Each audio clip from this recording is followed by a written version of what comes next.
Aboriginal education is the most important issue facing Manitoba. Everything else we talked about was very important, and we have control over taxation policy and energy policy, healthcare reform. But if we don't come to grips with the challenge of educating young Aboriginals, we are not going to develop the competitive advantage we need. And that was clear in the conversation that led to all of the other subjects. You can't talk about healthcare without healthy Aboriginal children. Education, the same thing. How are we going to develop the North without partnerships with First Nations communities? So the tone, the tenor of the discussion on Aboriginal education was a dominant theme of the day. Education is the new path towards economic prosperity. But I would encourage you guys all to recognize that education pursued in any sort of haphazard form is not going to lead to the kind of outcomes that we want. We need to be strategic about it.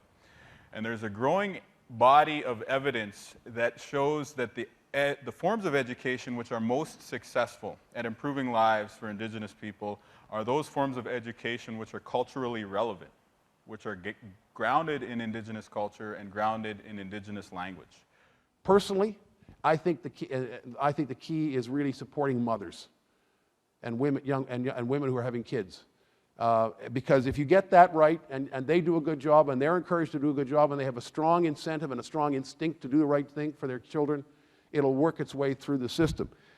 But the key, obviously, is going to be education. And if you look at what's happening on the reserves in northern Manitoba, it's a disgrace.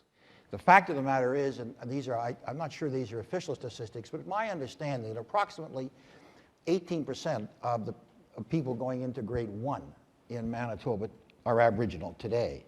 And that within the next 2 to 3 years, that number is expected to almost double to 30%. That is huge. 30% of the people going into grade 1 being Aboriginal demonstrates, as Sandy also said, that the major issue that has to be dealt with is the issue of education.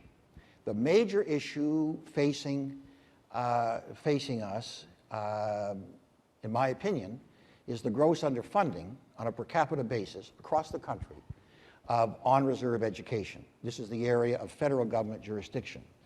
I believe if we're looking 15 years forward, that the greatest threat to our quality of life absolutely emanates from the combination of an exponential growth in our First Nations community and the lack of opportunity and the lack of education that we are providing for them.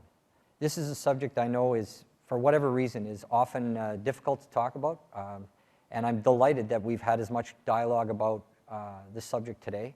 The Business Council has been involved for 12 years now, along with its partners, the governments of Canada and Manitoba, in offering a post-secondary bursary program. We've now given out more than $4.5 million to more than 1,500 recipients. Almost all of them have graduated successfully and are now in the workforce, some in urban centers, some going back to their home communities. But that's not enough. We have to look at poverty in the inner city, we have to look at the quality of education on reserves, and we have to break out of the jurisdictional paralysis, which is not in the interests of young people. So the Council is determined, in partnership with all levels of government, with educators, with the chiefs, with community leaders, to make a difference, to make sure that we don't lose another generation of young people, so that we can offer them the opportunity to fulfill their own aspirations.